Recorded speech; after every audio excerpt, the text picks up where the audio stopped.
This our mouth, we should be careful the way we use, the way we talk, the kind of information we share out.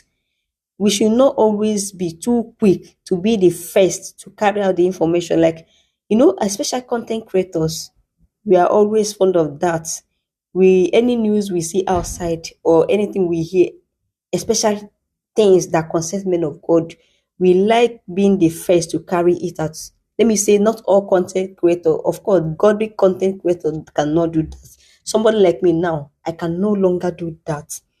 But those content creators now that are making videos, they all they want is for the videos to go viral.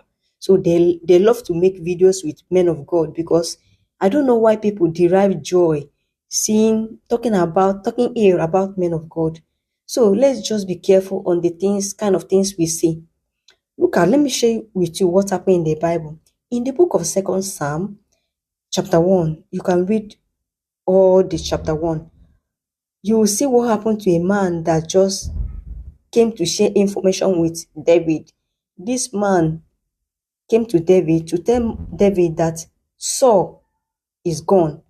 Saul, alongside his children, that they killed them. That's when Saul and remember in that place. I don't know if you have read it. If you have read it, remember when Saul and his children went to fight the Philistine. In fact, even before then, Samuel told him that very soon you and your children are going to go down. But maybe Saul did not believe him. Let me go on. Then Saul went out with children to go and fight. During that process, they killed him alongside with his children. So there was a man that saw everything that happened. He was too quick to carry out the information. What he did, of course, is was right. So what he did actually was right. To tell David what happened, because of course David was not there. David knew nothing about what has happened or what has before Saul.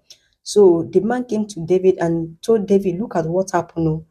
Look at Saul is gone and his children are also gone.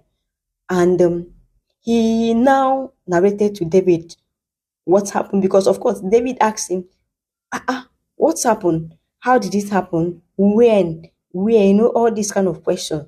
Like, he was surprised that Saul is gone, including Jonathan. And you know how much David loved Jonathan. So the man now told him what happened, that when the Saul was about to die, that Saul asked him to finish him up. And then he now did. So David was angry. After David finished mourning, Saul, crying, he was so bitter within himself. He was like, how dare you? How dare you touch God's anointed? How dare you finish him up? Even if he asks you to do that, don't you have respect? How dare you touch God's anointed? So that made David to even order for the man's death. You see, he carried out the information. Then the information led to his own death. We should just be careful how we share news, especially with men of God. Then the second thing you have to learn from this is that you should be careful how you talk about men of God. The Bible said, do not, my prophet, do not harm. Anybody that is man of God, please, even if they are doing wrong, and even if you think they are doing wrong, please be mindful, be careful on the things you say about them, because once God elected them to work for them, you don't have right to judge them. You don't have right to condemn them, even if they are wrong. If you can remember, Saul has already gone out from God's will.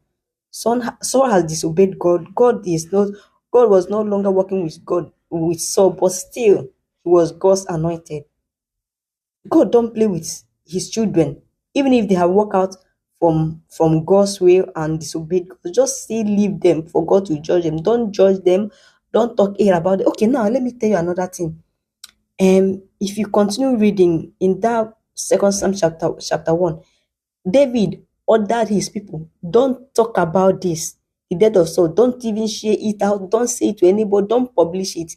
That means whatever that is happening with men of God, don't try to publish it. Because if you publish it, people might mock them or make mockery of them, indirectly mocking God or mocking the ministry of God or mocking the house of God. The church is the house of God.